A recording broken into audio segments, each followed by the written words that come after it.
नमस्कार दोस्तों, स्वागत है आपका हमारे चैनल जी के गुरुजी ट्रिक्स 99 चैनल पर। आज मैं आपके लिए कुछ महत्वपूर्ण प्रश्न लेकर आया हूं। यदि आपने अभी तक हमारे चैनल को सब्सक्राइब नहीं किया है तो सबसे पहले चैनल को सब्सक्राइब कर लीजिए। आइए शुरू करते हैं आज की जी के। पंचवर्षीय योजना बनाने की जिम्मेदारी किसकी है? पंचवर्षीय योजना बनाने की जिम्मेदारी किसकी है? तो इसका सही उत्तर हो जाएगा योजना आयोग की। किसका हो जाएगा? योजना आयोग की। यदि हम योजना आयोग की बात करें तो 15 मार्च 1950 को इसकी स्थापना की गई थी न्यू दिल्ली में। और भारत की पहली पंचवर्षीय योजना 1951 से 56 तक लागू की गई थी।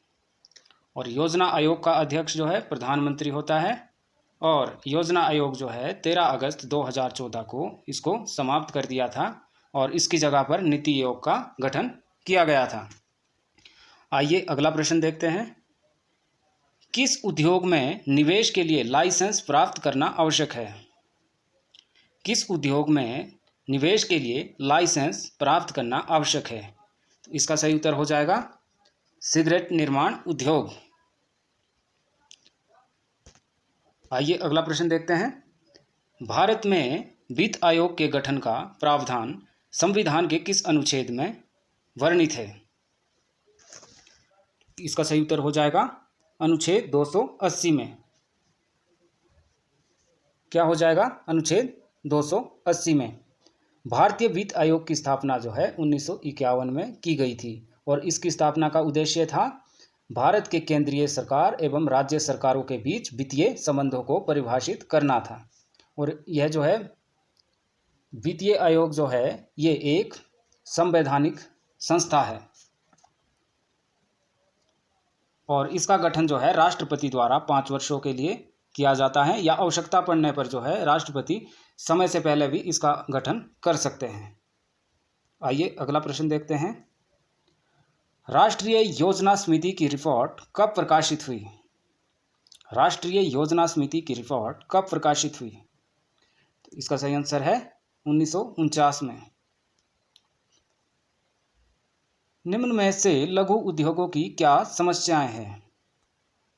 इसका सही उत्तर हो जाएगा ये सभी, यानी कि पूंजी की अभाव, विपणन और कच्चे माल का अभाव और जानकारी का अभाव।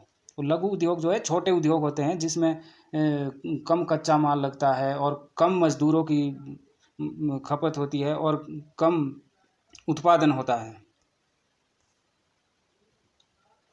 एल के झा समिति ने किस कर का सुझाव दिया था? एल के झा समिति ने किस कर का सुझाव दिया था? इसका सही उत्तर हो जाएगा मैनवेट का, MANVAT, मैनवेट का। गैर संस्थागत वित्त प्रदान करने वाले सबसे लोकप्रिय साधन है। इसका सही उत्तर हो जाएगा महाजन।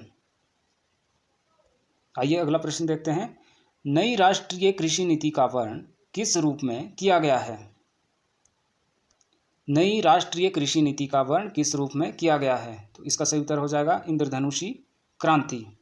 और नई राष्ट्रीय कृषि नीति जो है वर्ष 2004 में डॉक्टर MS स्वामीनाथन की अध्यक्षता में इसको राष्ट्रीय कृषि आयोग द्वारा 13 अप्रैल 2006 को चौथी अंतरिम रिपोर्ट प्रस्तुत की गई थी इसकी। आइए अगला प्रश्न देखते हैं। विश्व में तंबाकू उत्पादन में भारत का स्थान? इसका सही उत्तर हो जाएगा तीसरा। विश्व में जो है तंबाकू उत्पादन में भारत का तीसरा स्थान है। भुगतान संतुलन में निहित होता है। इसका सही उत्तर हो जाएगा उपरोक्त सभी में, अदृश्य व्यापार, दृश्य व्यापार और ऋण में। तो भुगतान संतुलन का जो अर्थ है वह है कि एक देश के निवासियों द्वारा अन्य देशों के साथ निश्चित अवधि में किया गया आर्थिक लेन देन का ब्यौरा। इसको क्या कहते हैं? भुगतान संतुलन। भारत का सबसे बड़ा खनिज तेल क्षेत्र है। तो इसका सही उत्तर हो जाएगा बंबई अपतट क्षेत्र। क्या हो जाएगा? बंबई अपतट क्षेत्र। उत्पादन एवं आय गणना विधि आर्थिक दृष्टिकोण से है। तो इसका सही उत्तर हो जाएगा उपयुक्त तीनों, सहज भी है, वैज्ञानिक भी है और व्यवहारिक भी है। मानव विकास सूचकांक में भारत का स्थान है? तो इसका सही उत्तर हो जाएगा 129। मानव विकास सूचकांक में जो है भारत का स्थान 129वां है। उपभोक्ता आंदोलन का प्रवर्तक किसको माना जाता है? तो इसका सही उत्तर हो जाएगा रॉल्फ नादर को। आइए अगला प्रश्न देखते हैं। निम्नलिखित में से कौन सा क्षेत्र भारत के सकल घरेलू उत्पाद को सर्वाधिक योगदान देता है? तो इसका सही उत्तर हो जाएगा तृतीय क्षेत्र। तृतीय क्षेत्र को सेवा क्षेत्र भी कहा जाता है। निम्नलिखित में से कौन से देश में मिश्रित अर्थव्यवस्था है? तो इसका सही उत्तर हो जाएगा भारत में। भारत में कैसी अर्थव्यवस्था है? मिश्रित अर्थव्यवस्था। किस वर्ष नाबार्ड की स्थापना हुई? किस वर्ष नाबार्ड की स्थापना हुई? तो इसका सही उत्तर हो जाएगा 1982 में। आइए अगला प्रश्न देखते हैं। किसान कॉल सेंटर तथा कृषि चैनल का शुभारंभ कब किया गया? तो इसका सही उत्तर हो जाएगा जनवरी 2004 को। और किसान कॉल सेंटर का जो नंबर है वो है 180018011551। आइए अगला प्रश्न देखते हैं। तीसा की भयानक आर्थिक मंदी से उबारने के लिए किसने सुझाव दिया था? तो इसका सही उत्तर हो जाएगा प्रोफेसर केंज ने। और इनका जन्म जो है 5 जून 1883 को हुआ था। 1883 को हुआ था। ये एक प्रसिद्ध अर्थशास्त्री थे। भारत ने किसके उत्पादन में आत्मनिर्भरता प्राप्त कर ली है? इसका सही उत्तर हो जाएगा खाद्यान्न। भारत ने जो है खाद्यान्न के उत्पादन में आत्मनिर्भरता प्राप्त कर ली है। भारतीय रिजर्व बैंक की खुला बाजार कार्यवाही का अर्थ है क्रय और विक्रय। तो इसका सही उत्तर हो जाएगा सरकारी बॉन्डों का।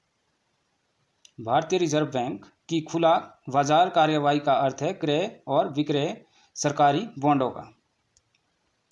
आइए अगला प्रश्न देखते हैं। मंददंडिया एवं तेजदंडिया शब्दावली किससे संबंधित है? तो इसका सही उत्तर हो जाएगा शेयर बाजार से। आइए अगला प्रश्न देखते हैं। जीडीपी पर कैपिटा के आधार पर सबसे पहले स्थान पर कौन सा देश है? तो इसका सही उत्तर हो जाएगा कतर। कतर जो है जीडीपी पर कैपिटा के आधार पर पहले स्थान पर है। चंद्रशेखरन समिति किससे संबंधित है?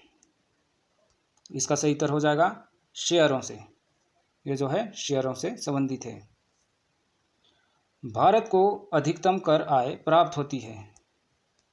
तो इसका सही उत्तर हो जाएगा निगम कर से। भारत को जो है निगम कर से अधिकतम आय प्राप्त होती है। यदि सूरत में बनी हुई वस्तुएं मुंबई या दिल्ली में बेची जाएं तो यह क्या है? तो इसका सही उत्तर हो जाएगा प्रादेशिक व्यापार। और यदि हम वस्तुओं को दूसरे देश में बेचें तो वो हो जाएगा अंतर्देशीय व्यापार। तो आज के लिए इतना ही। यदि आपको हमारे द्वारा दी गई जानकारी अच्छी लगे तो चैनल को सब्सक्राइब करना ना भूलें। धन्यवाद।